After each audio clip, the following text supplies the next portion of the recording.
প্রত্যেকের কাছে আজরাইল আসবে, তবে দুনিয়ার জমিনে থাকা অবস্থায় কারা নেককার হবে, কারা বদকার হবে, কাদের মৃত্যুর সময় যন্ত্রণা হয়, কাদের মৃত্যুর সময় যন্ত্রণা হয় না, এটা মানুষের চেহারার দিকে যখন আপনি তাকাবেন সাথে সাথে আপনি বুঝতে পারবেন ইনি হলেন নেককার অথবা ইনি হলেন বদকার। কথা বলেন ঠিক কিনা?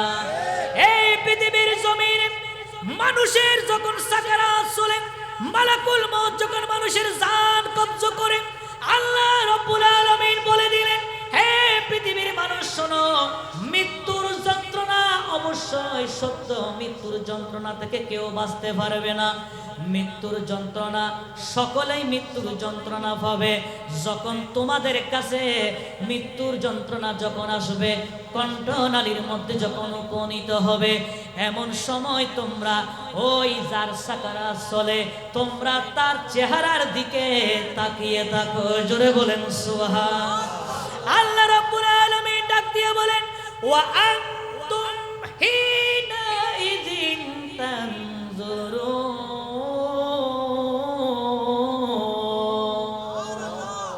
আরেকটু জোরে বলেন না সুবহানাল্লাহ।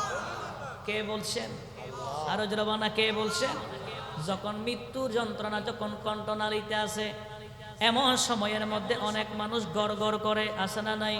আরো জোরে বলেন, আসে না নাই? এই জায়গায় আমার নবী বলেন, উম্মতেরা শোনো, মানুষের মৃত্যুর যন্ত্রণা যখন আরম্ভ হয়, সাকারাত যখন মানুষের আরম্ভ হয়, এমন সময় তোমরা তার চেহারার দিকে তোমরা তাকিয়ে থাকো। যখন তোমরা তার চেহারার দিকে যখন তোমরা তাকাইবা, সাথে সাথে তোমাদেরও মৃত্যুর কথা স্মরণ চলে আসবে, আল্লাহর ভয় তোমার অন্তরে চলে আসবে। যখনই আল্লাহর ভয় অন্তরে আসবে, তখনই আল্লাহ রাব্বুল আলামিন তোমার মৃত্যুর যন্ত্রণা সহজ করে দেবেন। জোরে বলেন সুবহান।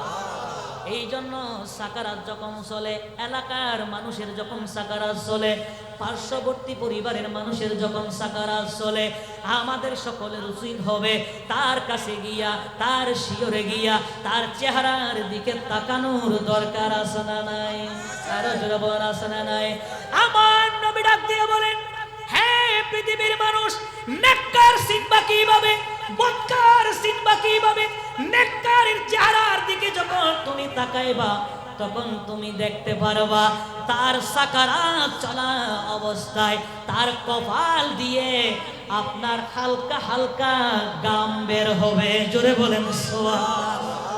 আর একটু জোরে বলেন না সুবহানাল্লাহ। এই জন্য আমরা দেখেছি ইমামে আহলে সুন্নাত ইমাম হাশিমের চেহারা দেখেছি, যখন তাকে শোয়ানো হলো, নিজের চোখে দেখা আমরা দেখেছি শয়ন, সেখানে যখন আমরা গেলাম সেই সময় করোনা চলছিল, এমন সময় আমরা গেলাম সেখানে দেখতেছি ইমাম হাশিমি রহমতুল্লাহ আলাইহি ওনাকে যখন শোয়ানো হলো, এইরকম বড় বড় দুইটা ফ্যান চেহারার দিকে লাগিয়ে দেওয়া হলো। আমরা তখন বুঝতে পারি নাই ঘটনা কি, আমরা যখন জানতে পারি নাই ঘটনা কি, নবীজির হাদিসে মুবারাকা যখন করলাম, তখন আমরা স্পষ্ট দেখতে পেলাম, বলে যারা নেককার হবে তাদের ইন্তেকালের সময় তাদের কপাল দিয়া গাম বের হবে। জোরে বলেন সুবহানাল্লাহ। আর একটু জোরে বলেন না সুবহানাল্লাহ। এই জন্য আল্লাহ রাব্বুল আলামিন বলেন, হে পৃথিবীর মানুষ শুনো, ফালাউলা ইযা বালাগাতিল হুলকুম, মৃত্যুর যন্ত্রণা কণ্ঠনালীর মধ্যে যখন চলে আসবে, ওয়া আনতুম হিনা ইযিন তানজুরুন, তোমরা তার চেহারার দিকে তাকিয়ে থাকো। যদি তার চেহারা যদি গামে, মনে রাখবা সেই হলো নেককার। আর তার চেহারার মধ্যে যদি দেখতে পাও একদম একেবারে বিদীর্ণ, একেবারে আপনার শুকনো, একেবারে যখন কালো যখন দেখতে পারবা, তখন মনে করবা ইনি হলেন বদকার। কথা বলেন ঠিক কিনা?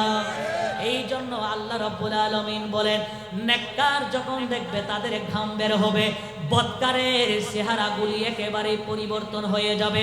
আমরা সমাজের মধ্যে দেখেছি যারা আউলিয়া কেরামের শানে বেয়াদবি করেছে, রাসূলের দুরূদ পাক নিয়ে যারা হাসি তামাশা করেছে, আমরা চোখে চোখে দেখেছি এখনো আপনারা পাবেন ইউটিউবে, সোশ্যাল মিডিয়ার মধ্যে এখনো পাবেন।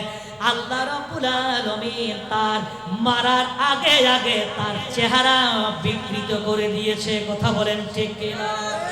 এই জন্য আল্লাহ রাব্বুল আলামিন ছাড় দেয় কিন্তু ছেড়ে দেয় না। কথা বলেন ঠিক কিনা? যাওয়ার আগে আগে নিজের আমল নামার খাতাকে সাজানোর দরকার আছে না নাই? আরো জোরে বলেন আছে না নাই? কত জানাজার পড়েছি নামাজ, দিয়েছি কত দাফন। আল্লাহুম্মা মৌলানা মুহাম্মদ ওয়ালা আলি সাইয়্যিদিনা।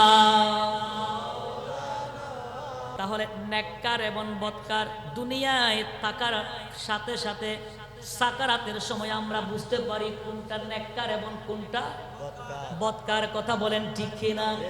নেককারের মৃত্যু হবে, নেককারের সাকারাত যখন চলবে কপাল দিয়ে কি বের হবে? আরো যারা বলে না কি বের হবে?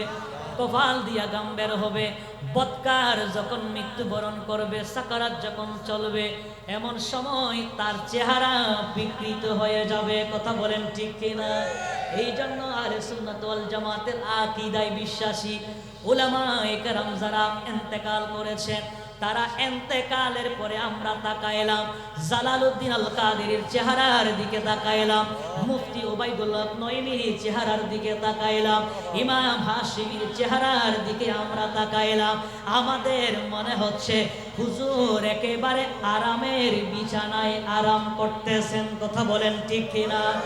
আর যারা বদকার তাদের চেহারাগুলি বিকৃত হয়ে যায়। দুনিয়ার জমিনে থাকা অবস্থায় নেককার এবং বদকার আমরা চিহ্নিত হয়ে যায়। কারণ হলো মৃত্যুর যন্ত্রণা এটা অত্যন্ত কষ্টকর। কথা বলেন ঠিক কিনা?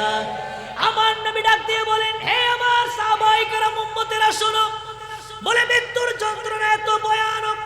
আজরাইল আলাইহিস সালামকে যখন একবার যখন দেখবে, বলে এত কষ্ট পাবে। যে কোনো জিনিস আপনি যখন ব্যথা পাবেন শরীরে, ব্যথা পালে তার চেহারা বাস পড়ে না, কপালে বাস পড়ে না। যে কোনো একটা ব্যথা পেলে ইস, কথা বলেন ঠিক কিনা? আর ব্যথা না ফেলে, আর না ব্যথা না ফেলে কোনো কিছু করে না। কিন্তু ব্যথা পাওয়ার সাথে সাথে একটা উফ, একটা কি করে শব্দ করে। আমার নবী বলেন নেককার যারা এবং বদকার যারা, বলে সেখানে বোঝা যাবে যখন মালাকুল মউতকে যখন দেখবে, বলে এত কষ্ট অনুভব করবে। নবীজি বললেন 1000 ধারালো তরবারি দিয়া যখন মানুষকে যখন আঘাত করা হয়, এই 1000 তরবারি দিয়ে আঘাত করলে যতটুকু আপনার কষ্ট পাবে, মালাকুল মউতকে দেখার সাথে সাথে তার চেয়ে আরো বেশি কষ্ট পাবে। কথা বলেন ঠিক কিনা? এই জন্য দুনিয়ার জমিন থেকে বিদায় হওয়ার আগে আগে নিজের আমল নামার খাতাকে সাজানোর দরকার আছে না নাই? আরো জোরে বলেন আছে না নাই? পৃথিবীর জমিনে যত মানুষ, যত প্রাণী আছে, সমস্ত প্রাণীদের মধ্যে সবচেয়ে বেশি কষ্ট পেয়েছেন আমার দয়াল নবী মুস্তাফা। জোরে বলেন না সুবহানাল্লাহ? আর একটু জোরে বলেন না সুবহানাল্লাহ? তো নবী কেন কষ্ট পেলেন বেশি? নবী কষ্ট পেয়েছেন তার ভেতরে একটা কারণ আছে। যখন মালাকুল মউত আমার নবীর জান কবজ করতেছে, তখন বলতেছে আজরাইল, বলে এত কষ্ট, আমার জান যে কবজ করতেছে এত কষ্ট। বলে হ্যাঁ ইয়া রাসূলুল্লাহ, এটা তো আল্লাহ আমাকে বলে দিয়েছেন আপনার জানটা কবজ করতেছি সবচেয়ে সহজভাবে। জোরে বলেন সুবহানাল্লাহ। বলে সহজভাবে জান কবজ করতেছো, এরপরেও আমি এত কষ্ট পাচ্ছি। বলে জানি না আমার গুনাহগার উম্মত কত কষ্ট পায়। জোরে বলেন না সুবহানাল্লাহ। এজন্য আল্লাহর নবী ইব্রাহিম আলাইহিস সালাম, কোন নবী? আরো জোরে বলেন না কোন নবী? ইব্রাহিম আলাইহিস সালাম। তিনি বলছেন আল্লাহ আমার উম্মত যারা আছে এদেরকে আমি 2 ভাগ করলাম। কয় ভাগ? আরো জোরে বলেন না কয় ভাগ? 2 ভাগ করলাম। বলে আমার উম্মতের মধ্যে 2 ভাগ করার পরে আমি এক ভাগ যারা ঈমানদার এদেরকে আপনি আল্লাহর ভাগে দিয়ে দিলাম। জোরে বলি সুবহানাল্লাহ। আরেকটা জোরে বলেন না সুবহানাল্লাহ। ইব্রাহিম নবী বলছেন আল্লাহ গুনাহগার যারা এদেরকে আমি ইব্রাহিম আপনার ভাগে দিলাম, ঈমানদার যারা এদেরকে আমি ইব্রাহিমের ভাগে নিলাম, মূসার ভাগে নিলাম, ঈসার ভাগে নিলাম, দাউদ নবীর ভাগে নিলাম। কিন্তু গুনাহগার যারা এদেরকে আপনি রবের ভাগে দিয়ে দিলাম। আর আমার নবী বলেন আল্লাহ আমিও আমার উম্মতদেরকে দুই ভাগ করলাম, তোর মধ্যে যারা ঈমানদার তাদেরকে আপনি আল্লাহর ভাগে দিলাম, আর গুনাহগার যারা তাদেরকে আমি নবীর ভাগে নিয়ে নিলাম। জোরে বলেন সুবহানাল্লাহ। আরেকটা জোরে বলেন না সুবহানাল্লাহ। বলে আজরাইল এত কষ্ট এত যন্ত্রণা, সাথে সাথে আল্লাহকে বলছেন আল্লাহ বলে আমার উম্মত এত কষ্ট সহ্য করতে পারবে না, আজরাইল তুমি তাড়াতাড়ি বলে দাও আমার যত গুনাহগার উম্মত আছে সমস্ত উম্মতের যন্ত্রণা মৃত্যুর কষ্টটা আমার নবীর ভাগে নিয়ে নিলাম। জোরে বলেন সুবহানাল্লাহ।